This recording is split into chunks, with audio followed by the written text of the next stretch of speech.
L'EPF a poursuivi sa mission avec Lumos en 2015. Il rachète l'ancienne coopérative aussi agricole à l'amiable, puis des domaines, et a fait donc l'étude de capacité. Il apparaît qu'environ une dizaine de logements locatifs sociaux sont envisageables sur cette parcelle. En 2017, l'APF rachète aussi les terrains situés à l'angle Craponne-Roqueplan, au prix du domaine, selon les conditions fixées par le PLU et l'OAP numéro 2. C'est les éléments qui nous sont présentés, c'est le deuxième site. À l'automne 2018, l'EDF lance une consultation pour choisir le promoteur à qui il pourra vendre les 2 tellement pour réaliser les projets. 6 candidats ont répondu, 3 ont été reçus pour une édition. Et printemps 2019, l'EPF, avec la commune, choisit Vestiaire Promotion, ici présent, qui va se présenter. Et en septembre 2019, donc aujourd'hui, nous sommes en capacité de vous présenter le projet de la biennale. Voilà, et donc je vous laisse la parole. Bon, écoutez, je suis content de vous dire, c'est la promotion, le directeur général de Vestia. Donc, je tenais à vous remercier pour votre confiance et pour l'attribution de cette opération. Donc aujourd'hui, je suis accompagné de Jean Wisberg, qui est notre responsable développement PACLA, d'Anne Buzet-Picard, qui est notre responsable programme, de Lucie Coulomel, qui est la responsable programme du Parc Cannes, qui vous présentera 2-3 éléments sur l'opération à l'issue de la présentation de l'architecte, et donc Christine Chéniaud, qui est l'architecte du projet. Juste en 2 mots, la société Vestia Promotion, parce que le timing est assez serré, donc juste en 2 mots. Donc Vestia Promotion, c'est une société familiale qui a 25 ans aujourd'hui, donc qui a été créée par mon père. Aujourd'hui, on est une société régionale qui intervient sur tout l'arc méditerranéen et jusqu'aux Alpes, donc Alpes-Pyrénées. L'an dernier, donc, on a livré 350 logements et on intervient sur tout type d'opérations, donc aussi bien sur la résidence senior qu'on va voir ici sur un volume qui est d'une dizaine de logements, sur la résidence service en général, sur du logement classique et également de l'habitat, ou sur de l'activité tertiaire classique, donc sur de la zone d'activité. Voilà un peu en 2 mots Vestia Promotion. Si vous avez des questions après, je serai tout à fait disponible pour en discuter. Et je vais laisser la présentation sur le projet spécifiquement à l'architecte. Bonjour à tous, donc Faustine, c'est bon, Faustine Chéniaud, architecte du projet, donc sur les deux tenants financiers, donc sur le site Ludo et Semaille. Donc pour ces 2 interventions, nous avons une démarche BDM qui s'inscrit donc dans les bâtiments durables méditerranéens. Donc c'est une charte que l'on doit respecter pour tout ce qui est économie d'énergie, écologie, gestion de projet. Donc voilà, on a un accompagnement qui suit ce projet.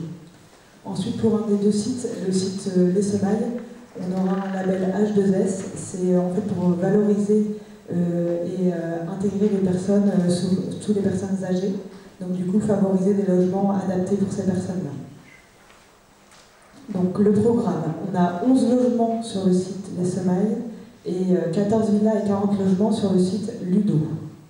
Donc on va commencer par le site Les Semailles, que vous connaissez, qui se trouve vraiment là, juste en cœur de village, donc avec l'avenue Charles de Gaulle ici et l'avenue Julio-Curie. Donc on reconnaît ici l'oratoire et on a les traces de votre village avec les candélabres, les murs en pierre. Donc autant voilà, d'éléments architecturaux du patrimoine qu'on a voulu conserver dans notre projet. Donc pour ça, on est venu construire du coup, voilà, un bâtiment en R+2 qui contient 11 appartements, donc destinés aux personnes seniors. On est venu vraiment s'intégrer, le but c'était de s'intégrer ici à la fois dans le paysage urbain, mais également au niveau de l'architecture. On a vraiment voulu travailler des petits volumes pour conserver l'esprit de village que vous avez, c'est-à-dire des toitures qui vont dans les 2 sens, et donc du coup ne pas avoir l'effet de bloc. C'est vraiment une des volontés que vous verrez sur l'autre site aussi. C'est vraiment le parti pris architectural. Ça a été de déconstruire le bâtiment pour avoir vraiment des petits volumes et qui se reconnaissent et qui fassent vraiment un miroir aux petits volumes existants que vous avez de part et d'autre des avenues. Donc voilà, donc au niveau de l'organisation, là on est en plan masse. On voit bien ici que donc pour l'intégration, on est venu se mettre... On est venu se mettre à l'alignement ici avec l'avenue Charles de Gaulle. Donc tout ça, ce sont des règles qui sont décrites au PLU et qui avaient été décidées auparavant. Donc nous les avons maintenues et nous sommes venus créer vraiment 2 entrées sur cette avenue. Une entrée piétonne sous le bâtiment en coursive et ici un accès au parking de 11 places. Donc chaque logement aura sa place de parking. Et au sud de la parcelle, donc le nord se trouve là, au sud nous avons un verger partagé, donc qui sera utilisé par les habitants. Et nous le verrons plus tard aussi, on a créé un accès du côté de l'avenue Julio-Curie, on le verra dans le cadre après, pour une salle commune. Donc voilà, ici, je voulais vraiment marquer, vous montrer ça.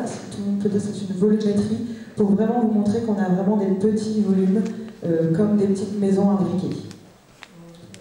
Donc au niveau du plan, la programmation, on voit ici qu'on a voulu, donc l'intérêt de ce programme, ça a été de vraiment se dire que nous sommes situés vraiment en cœur de centre-ville. On a voulu vraiment développer des logements, voilà, les plus adaptés, donc ils seront tous adaptés avec des salles de bain et des WC larges pour accompagner ces personnes âgées, voilà, dans le confort dont elles ont besoin. Mais au-delà de ça, on a voulu une résidence sécurisée. Donc ici, on a bien les accès protégés et ici, au niveau de la construction, au niveau par exemple de tout ce qui est pièces communes, on a des éclairages naturels, on a un ascenseur, autant de bienfaits qui font vraiment un bien-être pour la personne. Également dans les cellules, on aura des salles de bain qui seront éclairées et ventilées naturellement. Donc vraiment, voilà, on a vraiment essayé de penser le projet vraiment depuis le début jusqu'au détail pour avoir un bien-être dans la cellule de logement. Donc le point fort de ce projet a été d'intégrer. On a proposé d'intégrer une salle commune, ici au rez-de-chaussée, donc accessible depuis l'espace commun pour tous les 11 appartements, mais également ici, comme je disais, depuis l'extérieur, pour essayer d'avoir un partenariat entre les personnes qui y vivent et pourquoi pas les extérieurs. C'est-à-dire que là, on a vu qu'on était sur le passage des écoles. On sait que voilà, pourquoi pas, on a proposé, on a déjà essayé de communiquer là-dessus, pourquoi pas proposer voilà, des classes qui viennent, par exemple des jeunes qui viennent de commencer à apprendre à lire, qui viennent faire des petites lectures aux personnes âgées, ou alors les personnes âgées inversement fassent des lectures aux jeunes enfants. Et au-delà de ça, on a voulu mettre l'espace extérieur vraiment en lien avec cette salle, pour que aussi, voilà, si des personnes âgées veulent faire partager voilà, la manière par exemple, de faire un petit potager, de cultiver tout ça, qu'il y ait vraiment ici un espace d'échange entre les différentes générations. Donc voilà, ici on voit une des choses aussi sur lesquelles je voudrais accentuer, c'est que sur le plan, là ce qu'on voyait en photo c'était l'oratoire actuel, donc on voit qu'il est assez loin ici du projet et que du coup, évidemment, c'est des éléments architecturaux forts pour la ville que nous voulons conserver. Ici également on voit là, d'un trait plus fort, ici c'est le mur existant, pareil, il sera conservé et rénové. Donc voilà, on l'a même ici, il y a un espace vert pour le mettre en valeur et les habitants depuis leur intérieur verront ce mur. Donc ici vous voyez les petites élévations des volumes sur les 4 côtés. On voit bien qu'on a voulu conserver vraiment ici des petits volumes de maisons. D'ailleurs, on voit le gabarit ici à côté de la maison avoisinante. On est presque à l'alignement. Donc voilà. Et ensuite, ça c'est la vue depuis la salle commune. Donc ce que je vous disais, ça c'est un espace de partage. Et on a vraiment voulu qu'elle soit ouverte au maximum, avec la vue sur le mur qui est conservé, et ici l'espace vert qui sera verger, potager, voilà, qui est vraiment un espace d'accueil, un espace de bien-être pour les gens, les habitants de ces 11 logements, mais également pour les gens extérieurs, les écoles, les futurs partenariats. Donc voilà, ça c'est le premier projet qui se trouve sur les Semailles. Maintenant je vais passer sur le site Ludo, donc, qui est plutôt, comme on disait, sur un terrain agricole, qui est un peu plus loin, qui est à 500 mètres du centre-ville. Et ici, qui est un projet un peu plus complexe. On le voit ici, donc du coup, qui comporte 14 villas, ici. Et après, nous avons un ensemble de 40 logements. Donc on voit ici, ça c'est un plan masse, qu'également là en toiture, on aura tout un travail de volumétrie pour respecter au mieux l'intégration par rapport au site et à Malmort. Donc ici, on voit bien que notre implantation a trouvé, en fait, en fonction des avoisinants, on a vraiment voulu intégrer le projet au contexte. Et donc ici, on voit bien que c'était des maisons individuelles, donc on a voulu vraiment respecter et placer des maisons individuelles face à ces maisons, donc qui seront orientées est-ouest, donc du coup ce qui est assez agréable pour une maison. Et ensuite, ici, nous avons vraiment voulu conserver un large espace végétal, il sera doté d'un petit bassin de rétention, un bassin de rétention pour pouvoir gérer la rétention des eaux. Mais ce qui nous a permis, dans notre projet, on en a fait un point fort, c'est-à-dire qu'on l'a traité pour avoir une vraie promenade et un espace de lieu commun à tout l'ensemble de la parcelle. C'est-à-dire que sur cette parcelle, on a des maisons individuelles, des petits collectifs ou des intermédiaires, mais que chacun peut bénéficier d'un espace extérieur privé, mais également un grand espace extérieur partagé. Et ça a vraiment été une des volontés fortes du projet. Et on verra aussi que ce projet se joue par la mixité sociale, c'est-à-dire que vous avez des maisons libres qui seront vendues par Vestia Promotion, et après vous aurez ici des logements sociaux gérés par Arcade, et donc du coup c'était cette manière de gérer également voilà, la mixité de part et d'autre, et donc du coup on propose, on a vraiment voulu intégrer l'ensemble au projet. Donc ici on voit bien les petits volumes, toujours dans le travail de petites maisons, voilà des volumes, et ici le grand espace extérieur partagé. Donc ici on voit bien la vue voilà, depuis le bassin, ce que je disais, ici une passerelle qui permettra vraiment de créer ici le lien et voilà, d'avoir des gens qui puissent se balader en sécurité dans cette parcelle et pouvoir jouer, avoir des échanges. Voilà, on voit qu'assez vite, ici au sud on avait proposé un espace pour avoir des vergers partagés. Voilà, c'est vraiment un espace, chacun peut venir, voilà, c'est libre d'échange et de partage. Ensuite, ici, c'était la rue intérieure qui dessert les 14 maisons et notre ensemble de logements. Donc on a vraiment voulu garder, réinterpréter le vocabulaire de Malmort et des villages. C'est-à-dire qu'on n'a pas voulu voilà, créer des faits de bar, mais on a vraiment voulu créer une circulation douce. C'est-à-dire que même si là on est en voiture, on le verra un peu plus tard, en fait on a un grand espace parking souterrain pour gérer l'ensemble du maximum de flux. Et là, cette petite rue, elle dessert uniquement les 14 villas, ce qui permet de vraiment gérer au maximum la place de la voiture dans la parcelle. C'est-à-dire qu'on a voulu mettre en avant plutôt le piéton que la voiture. Et à l'entrée ici du site, on aura un grand local vélo commun. Ici, un espace avec les boîtes aux lettres pour vraiment avoir, voilà, on a vraiment voulu dire, voilà, chacun peut être chez soi, chacun vit chez soi, mais il y a aussi des espaces partagés à tous qui créent le lien social. Et c'est un peu ce qu'on retrouve dans les villages qui se créent naturellement. Ici, dans le projet, on a voulu le défendre comme ça. C'est qu'on sait que chacun aime bien vivre chez soi, avoir son intérieur et son extérieur privé, mais c'est aussi important de connaître son voisin et de pouvoir partager. Et, voilà, et donc, du coup, sur la route ici, on trouve dès l'entrée un espace vélo. Et après, on file vers le parc, par exemple. Voilà, on a vraiment voulu essayer de créer de créer du tissu urbain. Donc ensuite, les matériaux qu'on a vus, que vous avez vus, ici, donc on reste dans des choses assez traditionnelles. En toiture, donc on a des tuiles canal traditionnelles, voilà, qu'on retrouvera dans tous les petits toits à double pente. On a quelques parties en toiture terrasse, également pour faire ce jeu de volume et créer voilà, ces jeux d'intimité et d'individualité. Ensuite, on a de l'enduit blanc. Ici, ce que vous voyez ici, les grands profilés, c'est des profilés en aluminium, donc ce qui permet d'avoir une pérennité dans le temps. L'aluminium ne rouille pas, donc du coup vous avez quelque chose qui vieillit très bien et qui dure dans le temps. Ensuite, ça permet, ces grands, on les a créés pour avoir en partie sud notamment, pour avoir comme des grandes pergolas, pour gérer, parce qu'on sait très bien que le confort ici d'été est très important dans nos régions, donc c'est surtout gérer le soleil, et donc du coup, ces parties-là, on les a vraiment créées pour le sud, pour que tout ce qui est espace balcon soit protégé. Ensuite, on a le bois. Ici, je vous ai mis le bois quand il sera à la pause, et ensuite l'aspect. Donc du coup, c'est un pin sylvestre. Il est connu pour que son aspect, dans le temps, il se patine naturellement et qui garde une teinte argentée, qui se dise. Et donc du coup, ce qui permet voilà, de pas que ça soit pas terne, mais que du coup, ça garde un éclat. Ensuite, ici, on a proposé, ici, on a des petites maisons en bois, de travailler avec des tuiles plates. Donc au niveau du coloris, on se rapproche des tuiles traditionnelles, et de la mise en place, c'est pareil, la mise en œuvre, c'est très traditionnel. Et donc du coup, c'était pour avoir ici une touche un peu plus de modernisme et de garder des volumes un peu plus purs.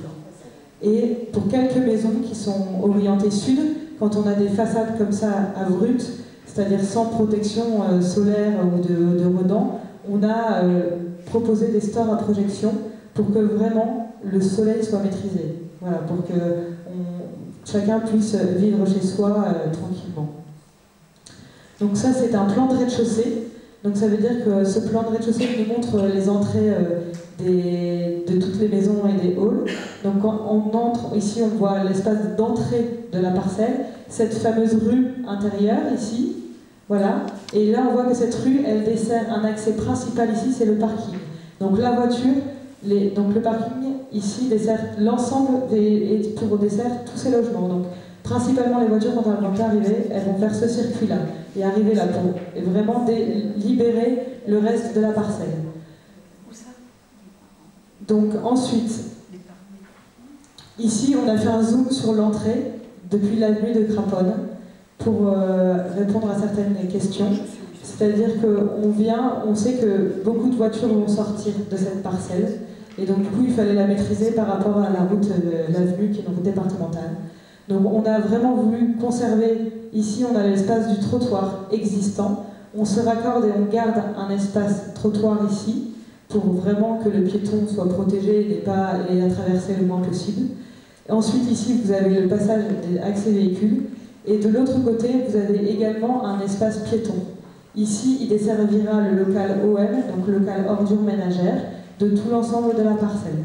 Et ici vous avez les 3 petites maisons qui se dressent et qui forment le front urbain de la rue. Parce qu'ici nous avons l'ancienne bâtisse qui sera conservée, et donc il était essentiel pour nous de montrer à l'entrée de cette parcelle qu'il existe de l'existant avec la bâtisse qui sera rénovée, et notre projet avec une inscription plus contemporaine. Ici donc vous avez la photo avant, l'état existant, donc le hangar ici qui sera démoli, et ensuite ici vous avez la projection du projet. C'est-à-dire qu'on conserve toujours la même écriture avec des grandes pergolas et ici l'accès voiture, avec le mur, ici le mur en pierre qui sera rénové avec le nom de la résidence pour avoir une signalétique pour la résidence et l'entrée du site. Donc voilà, là c'est de l'autre côté, quand on vient depuis le rond-point, on voit ici que la voiture, voilà, elle peut sortir, elle a des angles de vue faciles pour que l'intégration et l'entrée du site soient maîtrisées. Ici, ça c'est un plan R+1.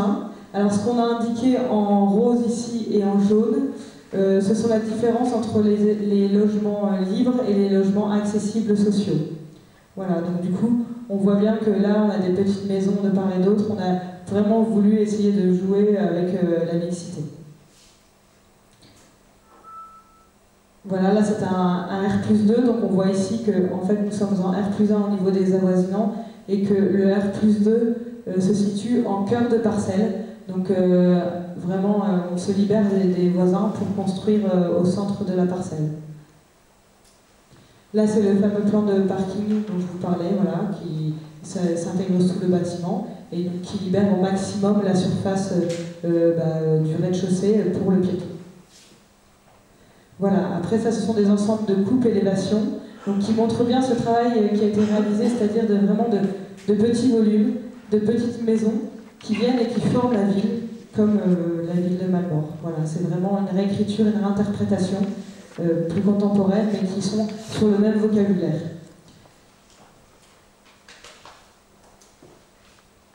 Voilà, ici nous avons les élévations des petites maisons, et ici vous avez sur la rue intérieure. Donc pareil, toujours avec ce travail de volume découpé. Voilà, il y a même des endroits où vous avez du R+1 qui dégage des terrasses. Ici, on essaye de créer des percées visuelles. Et ici, vous avez les 2 grands accès au parc qui restent communs à tous. Là, ici, on a fait une image un peu d'un logement qui pourrait être construit. Et ici, 2 plans d'aménagement pour vous montrer, voilà, ici, la façade sur le grand parc, par exemple, où on a 2 chambres et ici un espace séjour avec une grande terrasse et des petites jardinières intégrées. Donc là, vous avez un T2, donc avec une seule chambre et avec un espace séjour. Au maximum, on a travaillé pour avoir des toilettes séparées par rapport aux salles de bain. Enfin, voilà, on a aussi à l'intérieur des logements, que je ne décris pas, mais on a vraiment aussi voulu travailler sur le bien-être et le bien-vivre des personnes. Donc voilà, ensuite au niveau planning, peut-être je te laisse finir. Donc au niveau planning, on a prévu une rencontre avec les riverains, dans le compte se fera mi-octobre. Et ensuite, avec un dépôt du permis de construire qui est prévu pour la fin du mois d'octobre. Donc ensuite, au niveau du déroulement du permis, on est sur un déroulement classique, donc avec une instruction de 3 à 4 mois de permis, et qui nous amène, en termes de début de travaux, sur un dernier trimestre de l'année prochaine. Donc on souhaite débuter la commercialisation, donc au niveau, c'est vrai qu'au niveau de la philosophie d'entreprise, on souhaite privilégier la commercialisation aux personnes de maintenant. Donc on fera une pré-commercialisation en début d'année, en janvier, notamment sur les bilans, où c'est vrai qu'on ne l'a pas abordé, mais sur les bilans, on a également prévu compte tenu de certaines personnes âgées qui pourraient avoir la volonté de revenir en ville, et des chambres accessibles à la rez-de-chaussée. C'est vrai que c'était une demande qui avait été mise par la commune. On a modifié certains plans de montage pour les adapter aux personnes qui auraient besoin d'une chambre à rez-de-chaussée et pour accueillir les enfants et la famille à l'étage.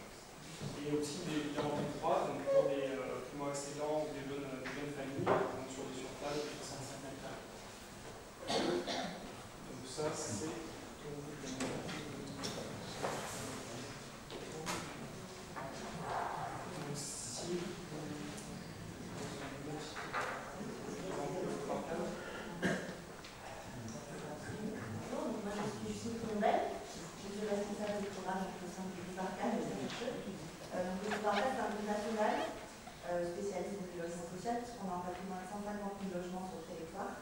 et après, chaque région dispose de sa propre entreprise sociale de l'habitat.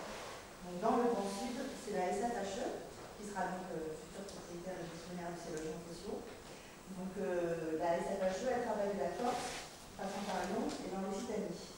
Donc, en tout, c'est 13 000 logements en gestion. Et sur le territoire des Bouches-du-Rhône, c'est environ 5 000 logements. Voilà. Donc, notre siège est basé sur Aix-en-Provence. On a également une antenne à Avignon. Donc, on privilégie fortement les services de proximité. Voilà, et on ne s'éloigne pas de notre site de plus d'une heure de voiture pour gérer au mieux le patrimoine que nous avons en commun. Voilà. Donc, on sera propriétaire des 11 logements seniors et des 32 logements qui sont sur le site.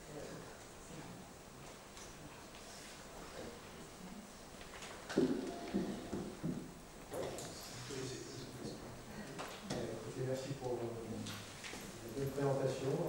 C'est un projet sur lequel on a travaillé depuis le PLU. Donc, ce qui est intéressant, c'est de voir que dès le niveau de l'OAP, on avait travaillé sur les intentions, parce que c'est des intentions, si on arrive à le traduire, notamment en tenant compte en particulier du voisinage, parce que ça, c'est des contraintes aussi, plus d'autres petits détails que vous avez présentés. Donc, c'est plutôt, en tout cas, ça répond à notre attente, et je vous en remercie. Le conseil municipal, je vous remercie. Évidemment, si vous avez des questions. Oui, moi j'ai des questions. J'ai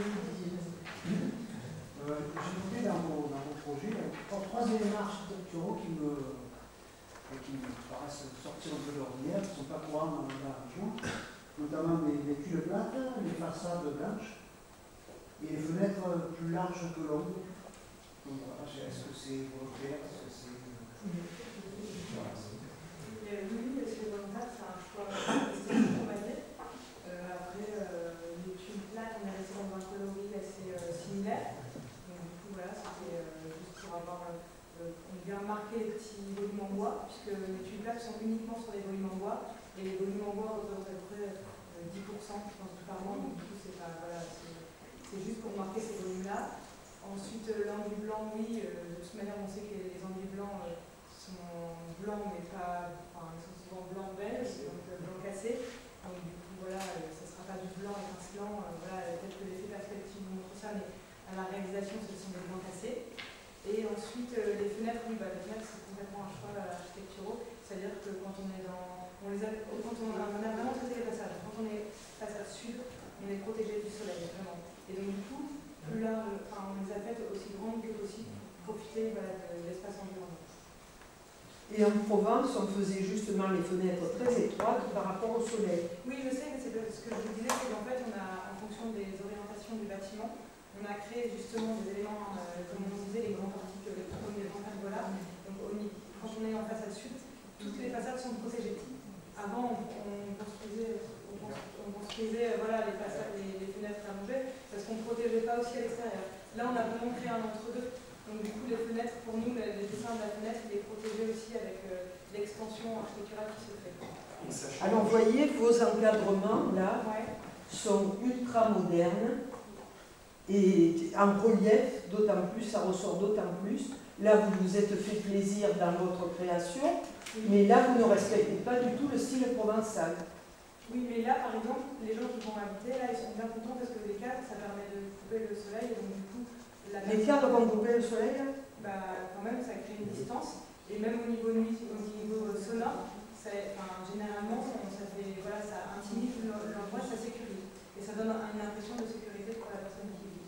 Et ça, juste concernant les fenêtres, c'est vrai qu'aujourd'hui, on est dans une norme, hein, donc c'est la réglementation thermique 2012, qui nous oblige à une certaine surface de baie vitrée. Donc aujourd'hui, on est obligé de maintenir à minima 1/6 de la surface habitable en surface vitrée. Donc c'est pour ça qu'aujourd'hui, on se retrouve avec des grandes vitrées.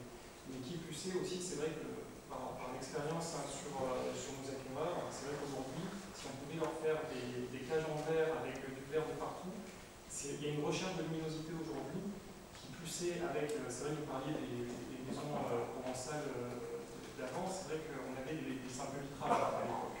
Donc on avait un coefficient thermique et un confort thermique intérieur qui était énormément inférieur. Donc là aujourd'hui on est capable de faire des grandes baies vitrées, mais avec un confort thermique intérieur qui est quand même très intéressant et avec une luminosité supérieure. Donc c'est aussi... Alors il y a autre chose dont je voudrais vous parler, c'est le choix de votre matériau que vous avez mis en façade, c'est-à-dire le bois. Il faut savoir qu'en Provence, le bois, quand vous allez le poser, il va rester beau pendant 2 ans, et la 3e année, il va être totalement noir. Donc ça va faire une masse noire là, abominable à l'entrée du village. Et nous avons un bel exemple qui a été déjà réalisé sur Malemort dans le cadre du Moulin de Vernègue, le grand hôtel 4 étoiles, qui a fait une rénovation à l'arrière de l'hôtel, où au début les façades en bois étaient très belles parce que le bois était de couleur blonde, et 2 ans après, avec le soleil qui grille le bois, les intempéries, le froid, la pluie, ça devient totalement noir. Et c'est une horreur. Et en Provence, on ne met pas de bois sur les façades. Alors, donc il y a un autre label qui a été recherché et qui est souhaité aujourd'hui, c'est le bâtiment durable méditerranéen. Dans ce type de label, c'est aujourd'hui une préconisation qui est faite sur l'ensemble de PACA. Le bâtiment durable méditerranéen, c'est fait pour promouvoir une architecture qui est plus ambitieuse au niveau environnemental et qui permet aussi d'utiliser des matériaux locaux et qui aujourd'hui sont plus performants que le métal en façade.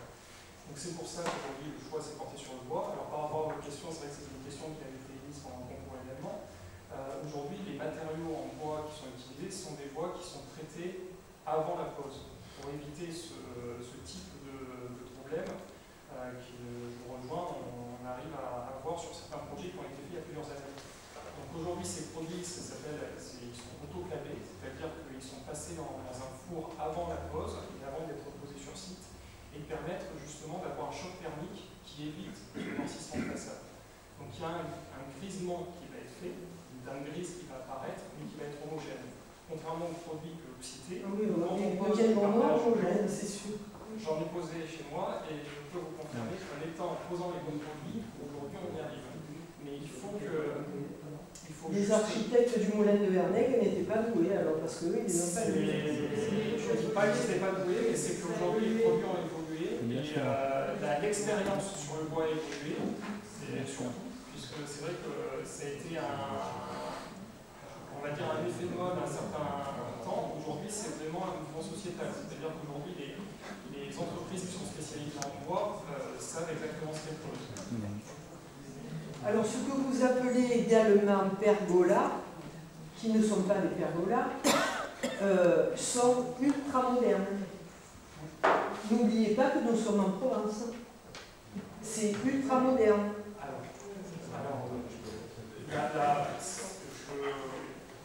Je viens de Provence également. Donc, à Provence, on a avec l'aspect provençal, mais qui a été rappelé dans l'architecture, mais c'est une lecture moderne de l'architecture provençale. C'était un choix, un parti pris, hein, que nous avons. On aurait pu faire quelque chose avec un enduit en bloc et avec des tuiles classiques.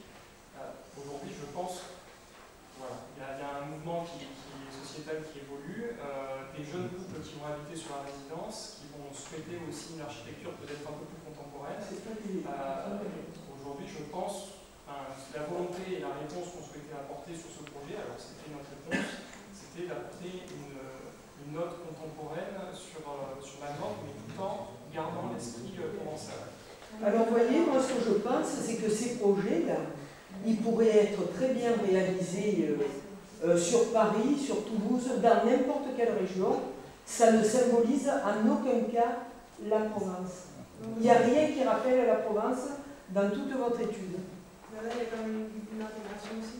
C'est-à-dire qu'on a quand même voulu garder des éléments, notamment sur les semailles.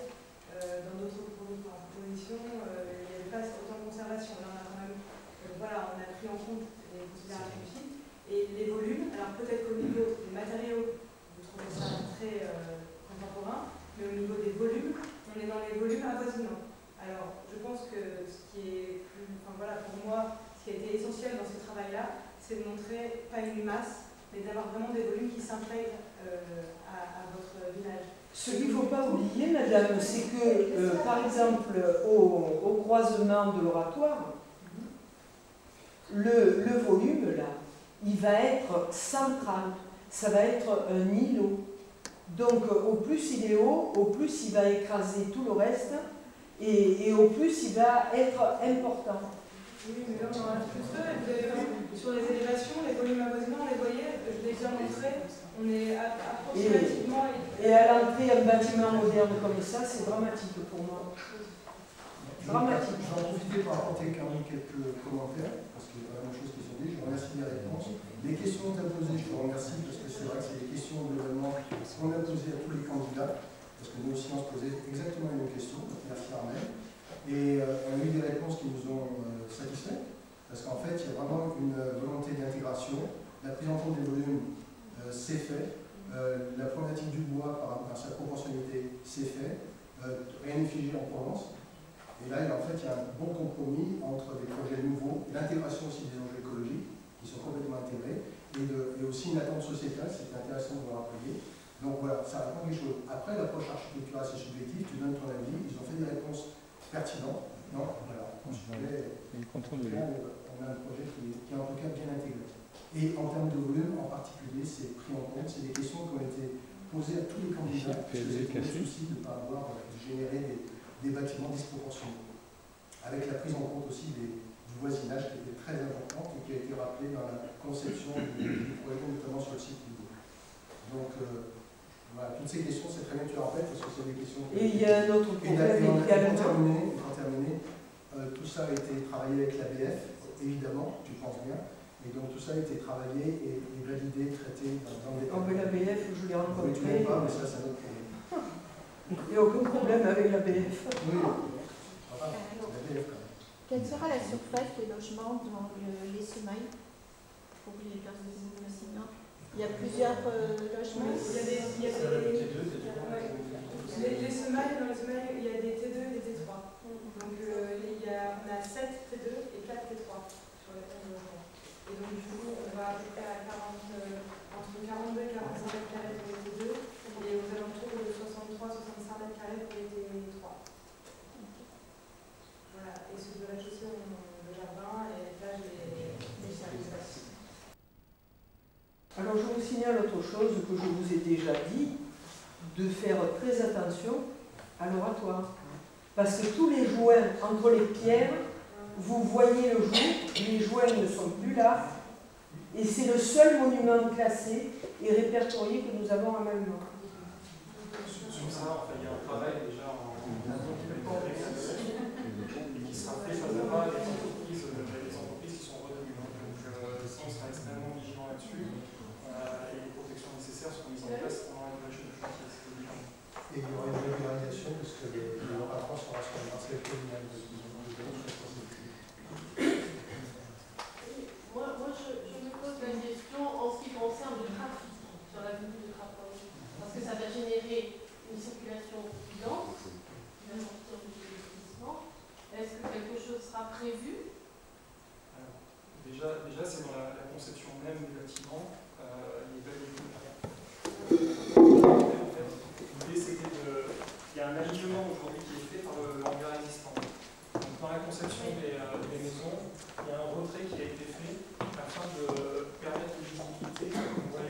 il y a une vraie continuité avec le chemin qui sort, donc il y a un vrai risque en termes de visibilité. Ce qu'on a souhaité faire, c'est ce retrait qui permet d'avoir une vraie visibilité au niveau du trafic. Donc là, après, ce sera à voir, peut-être avec les services techniques de la voirie, s'il y a une obligation d'empêcher le tournage à gauche pour que les voitures fassent nécessairement ça. C'est quelque chose qui est possible, hein, qui est faisable, qui peut être discuté avec nous. Et après, c'est surtout ce travail sur la parcelle d'améliorer la visibilité des voitures qui sont pieds.